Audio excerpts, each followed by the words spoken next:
But definitely उसे अब पापा सा ये कहते हैं कि मैं चाहता हूँ वंश इसी घर में रहे, बिकॉज वो इसी घर का बच्चा है। अब थानेदार सा आते हैं तो थानेदार सा और वंश जो है उन दोनों को ही नहीं पता कि उन दोनों का क्या रिश्ता है, कैसे है। फॉर थानेदार सा ही इज अ स्ट्रेंजर। थानेदार सा के लिए ऐसा है कि मेरी माँ को अगर किसी ने उल्टा बोल दिया तो, और बुलबुल का तो अपना चल रहा है ना कि उसे पूरी सच्चाई पता चल गई है, तो वो उसको परिवार को जोड़े भी रखना है। प्लीज वो सीन के बारे में बताइए जहाँ मंच को लोग। तो बेसिकली बुलबुल को पता चल गया है कि जो थानेदार सा है वो बेसिकली पापा सा के बेटे नहीं है। बट डेफिनेटली उसे अब पापा सा ये कहते हैं कि मैं चाहता हूँ वंश इसी घर में रहे, बिकॉज वो इसी घर का बच्चा है।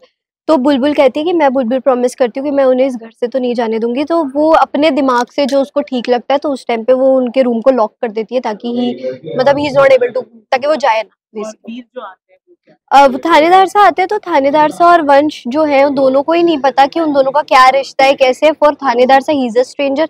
फॉर हिम थानेदार सा स्ट्रेंजर है, स्ट्रेंजर नहीं है, दोनों की मुलाकात हुई है, बट ये नहीं पता कि इतने डीप में दोनों का रिश्ता है। तो थानेदार सा के लिए ऐसा है कि मेरी माँ को अगर किसी ने उल्टा बोल दिया तो मैं वो सहन नहीं कर सकता, तो वो अभी उससे चिड़े हुए ही है।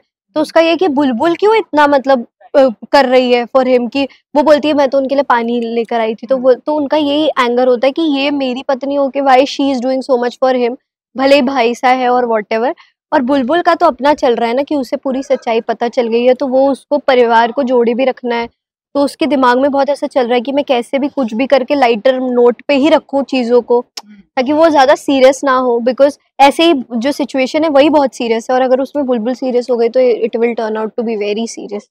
वैसे मैं यही कहूंगी कि हमारे शो को ढेर सारा प्यार दीजिए, और मैंने कहा था जैसे कि बहुत इंटरेस्टिंग एक ट्रैक आने वाला है जो बहुत हटके, वो ट्रैक यही है, और इसमें हम बहुत एक्सपेक्ट कर रहे हैं कि आप हमें बहुत सारा प्यार देंगे जैसे आप देते हैं। तो या please keep watching and loving our show.